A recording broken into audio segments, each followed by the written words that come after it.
Good morning. Welcome back to the show on this beautiful Monday morning. James Rule, XRP, the crypto teacher. Nothing I talk about is financial advice. I try to give you tips about different things. We talk about the good, the bad, and the ugly, and we're going to cover several topics today.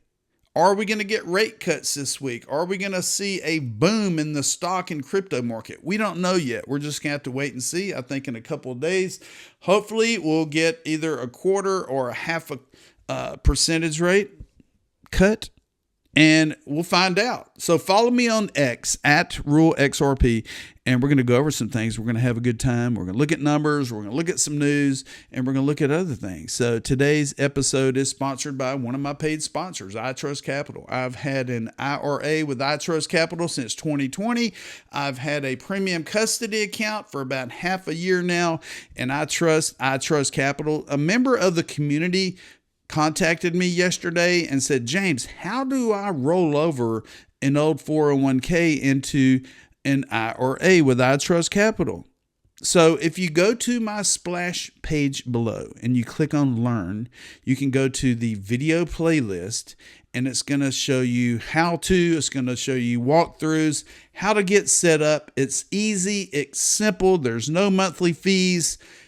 And it's iTrustCapital. Check out the link below. Tell them James Rule XRP sent you by. Okay. Total crypto market, CoinGecko.com. We're right at $4 trillion total market cap. Bitcoin is at $115,064. Ethereum is at $4,536. XRP, $2.99. Nothing to worry about. We've had a pullback last night, a pullback this morning. Just speculations on what's going to happen in the U.S. with the rate cuts and all the above. Nothing to worry about. Put on your moon boots, because here very, very shortly, very soon, you're going to see your portfolios, all of your, not only XRP, but Bitcoin, Ethereum, all the altcoins, pretty much the entire cryptocurrency market in general is going to see an increase in volume, an increase in eyes, an increase in people jumping on board, and you're going to be very surprised. So this morning, I was checking my emails, and, I'm real picky. I get pissed off every time I get a text, an email, whatever. So I received an email this morning, and I'm thinking, man, look, it's another scam. Confirm your info by December 14th. Confirm your info here. And I looked, and I said, it says no-reply at info.coinbase.com. And I'm thinking, let me Google that email address, and come to find out on Coinbase's help page, this email address is included in their list of emails. Well, I got pissed off. I posted this. I said, what's going on? Well, I should have done this first, but I opened up the app on my phone, and it stated that we need some info. Continue using your Coinbase account without restrictions, we need to collect some additional info. For most users, it only takes a couple of minutes. And it did. It only took a couple of minutes. I contacted Coinbase support. I sent them a message. And when I opened up the app, I had to go in and validate my status and all that information. I'm not going to show you the last page because it shows you my address and all that info. But yeah, it was a legit email. And I was just being safe because I thought it was a scam. Because 99% of emails that you receive or text messages or whatever are going to be scams.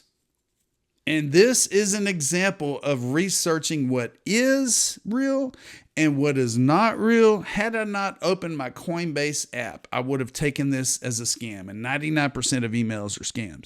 Be careful, people. Research everything. Don't assume something is real. And I want to thank Coinbase support for their reply. I educate the public on scams and appreciate the quick response. Here's Coinbase support. They actually replied to me. Thank you for being cautious. It's always a good practice to stay vigilant against scams. If the request to update your information came directly from the Coinbase app, it's likely legitimate. However, to ensure safety, you can verify by logging into your account through the official Coinbase website or app and check for notifications. Avoid clicking on any links from unsolicited emails or other messages. Let us know if you have any other questions or need further assistance. And I sent Coinbase support an instant message on X, and they got back with me pretty quick, and I want to thank them for doing so. So Nostradamus, he states that I've been roaming the streets for over 2 years wearing his XRP shirt. It feels like for every 10,000 people I walk by, maybe 1 or 2 people say something. And this is the first XRP interaction I've ever caught on camera. The real ones know what's coming. Check this out. What is this? Surfside.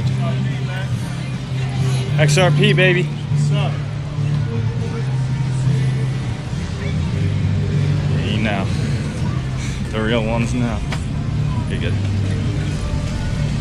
And we're just getting started, people. The real ones know. I wear my XRP t-shirts all the time. And here in this little town in Southeast Texas, just about every day I hear XRP or, hey, you XRP. And I'm like, yeah, people are starting to get it. But you know what? We're still early. And we're still so early that if you go to the rich-list.info, it gives you all the numbers and calculations of XRP, number of wallets. There's not even 7 million XRP wallets in existence.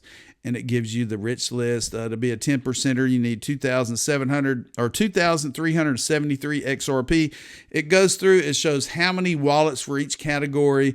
And it's a real good tool if you want to learn more about balances and different things, and I'll leave a link to it below.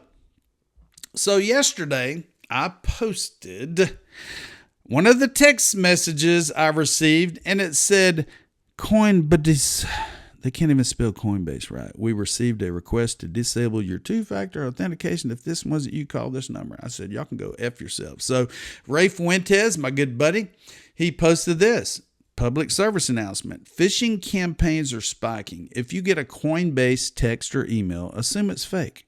Verify only in the official app or by typing coinbase.com yourself. Don't click links. Don't share codes. Enable 2FA hardware keys. Ray got one as well right here. I want to thank Ray. And to that, Austin Campbell responded to Ray Fuentes' post. And I'm going to read it real quick because Austin is on the ball. Austin wants the public to know that everything is not real. You need to take care of yourself. You need to never share your information. And check this post out right here. This is good advice. But someone who was a chief revenue officer in crypto and who worked at a bank that constantly had to deal with this, let me give you a playbook for this stuff. First, any major financial company has their contact information posted publicly. Coinbase, Gemini, JP Morgan, Robinhood, whomever. When you get contacted in this way, do not use the information in a text. If you have to call them, always look on their website or ideally after logging in within the app for the information. Call that number. They always have one posted. If it's not the right department, explain how you were contacted and they will connect you. If it's a message to respond with a link, do not click on the fucking link. Please, never, not even once. Log into your app or call them. Do not click the link. And if any financial services company is sending people links to click, whoever designed that should be fired out of a cannon into the sun. If you're worried about transactions or compromise, log into your app yourself in the regular way or the website the regular way. Again, ever click this. Number 2, never give your password or any two-factor authentication code to anyone, ever, no matter how much they ask you. You never, ever do this. It is 100% a scammer if they are asking for this. Number 3, this is very important. If the person on the other line is telling you it is super urgent, that is also a huge tell. It is a scam. Scammers thrive on creating urgency so you don't think twice. If it's a rush, you are being scammed. If they're telling you to move fast to stop a problem, you're being scammed. Trust me, I work for a bank. They can't do anything fast if they tried. It's a scam, people. Number 4, if you think something bad is happening, call the company and ask them to lock down your account. If you gave away a password or account info, 100% call them immediately. The faster you realize you effed up, admit it, and take action, the less likely there will be a problem. Don't wait. Don't be ashamed. Even very smart people get scammed. I know some crypto founders who have a lot of followers on here who have been scammed. Stay safe out there. Austin Campbell, hats off to you. And yes, if you've been scammed today or yesterday or a month ago and you're hiding it because you're too embarrassed to tell someone, get it out there. Call your local law enforcement. Send me an instant message. I could send you in the right direction. There's several companies, several institutions that are combating these scammers, and we need to communicate as soon as possible, people. I'm a crypto teacher. I like getting this information out there as soon as possible to grab these scammers and kick them in the nuts and send them to jail and lock them up for good, because they are sorry piece of crap people that are robbing from innocent people that are trying to take care of their families. So yesterday I was watching Kit Boga. He has a channel where he contacts scammers. He's has a funny way of doing it, but he wastes these scammers' time so they won't be scamming you or me or anybody else. So in this clip here, I'm not going to play it at 7 minutes long. It says the scammer loses his mind over a $7 million mistake. So basically what happened is Kit Boga and Nick Percoco, he's the chief security officer at Kraken. They create a mock Kraken cryptocurrency webpage and send fake crypto to the wrong addresses. Scammers are horrible. Trust no one. I'm going to leave a link to this clip below so you can watch it yourself, and it just shows you how concerned these scammers are about typing in wallet addresses. Oh, hurry up and send it to me. Hurry up, you got to do it now. If you don't, you're going to lose all your crypto. And that's what it is. Take your time. Take 10, 15 minutes before you do something wrong. Do not send your crypto to an unknown wallet address. Do the right thing.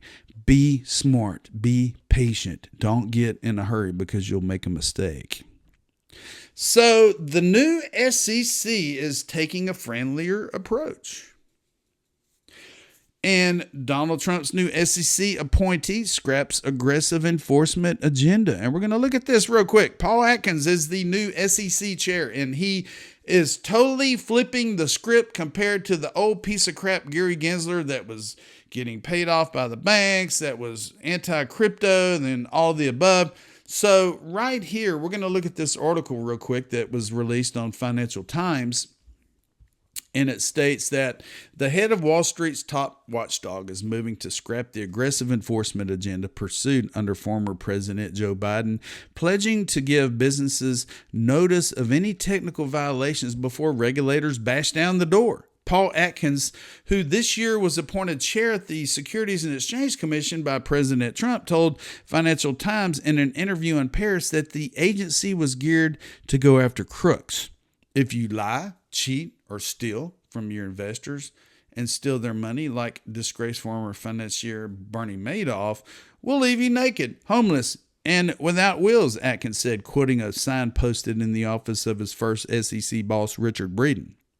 But he added there were other gradations of that where you have to give people notice. You can't just suddenly come and bash down their door and say, we caught you, you're doing something, and it's a technical violation. Atkins is reshaping the commission, an independent agency tasked with protecting U.S. investors, as Republican regulators adopt a more business-friendly stance, unleashing deregulation drives and rolling back tough enforcement programs adopted by watchdogs under Biden. Since January, the SEC has dropped a string of cases and investigations targeting crypto platforms, a number of which donated to the inaugural fund for Trump. The president is a crypto champion who has reported income of almost $60 million from one of his digital ventures and has touted his own Trump meme coin on social media. Atkins did not comment on the cases. The contrast with Atkins' predecessor, Gary Gensler, is stark. The former SEC chair cracked down on misconduct and issued a number of wide-ranging new rules at the helm. Regulation by enforcement. I think a lot of people rightly criticize the SEC, said Atkins, especially in more recent years. It was not grounded in precedent or predictability. It would shoot first and then ask questions later, he added, repeating a Republican criticism that Gensler regulated through enforcement accusations the former chair rejects.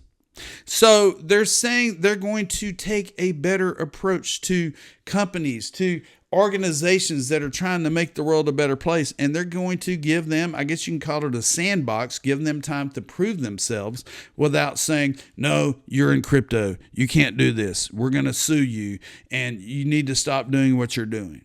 Well, the Gary Genslers of yesterday are gone. And Paul Atkins, the SEC, the CFTC, the Feds, all these other institutions in the United States are going pro-crypto, people. Here's an article that came out. Uphold CEO says that 5 billion XRP reserves belong to customers, not the exchange. And this is not the current CEO. This is JP Terriot, who is the previous CEO at Uphold. He is still on the board, though. But Simon McLaughlin, who is the CEO of Uphold, has addressed questions around the massive XRP reserved under the exchange custody. In a recent statement, he clarified that the $5 billion worth of XRP held in Uphold wallet does not belong to the exchange, but to its customers. He emphasized that Uphold is simply the custodian and safeguarding the assets on behalf of users who trust the platform. This statement followed reports highlighting Uphold's position as one of the largest holders of XRP globally. The Uphold CEO stressed that these reserves reflect customer deposits and do not any portfolio built by the exchange itself. Interesting. Coming up tomorrow morning, I will be interviewing the team at Old Glory Bank. If you don't know who Old Glory Bank is, they are located in Oklahoma. If you're in the United States, you can open an account with Old Glory Bank. They are anti-choke point 2.0. There's famous co-founders on the team, and they are incorporating cryptocurrency and stable coins to the Old Glory Bank software, and it's going to go live in 2026. And tomorrow I will be interviewing the team, and they're going to show me some demos. So get excited, people. I love getting this news out to the public before it goes live. And tomorrow you're going to learn more about Old Glory Bank. I'm going to leave a copy of everything talked about in this video in the description below. Be sure to subscribe to the James Rule Crypto Show. If you didn't get a chance to watch the Combating Crypto Scams, my recent video, which got very few views, you need to watch it because I go through in detail of all the scams I have encountered with members of the community in the past 5 years and what you need to look out for, people. So subscribe, enjoy, have a great week. Let's make it a good week. And don't forget, I told you so.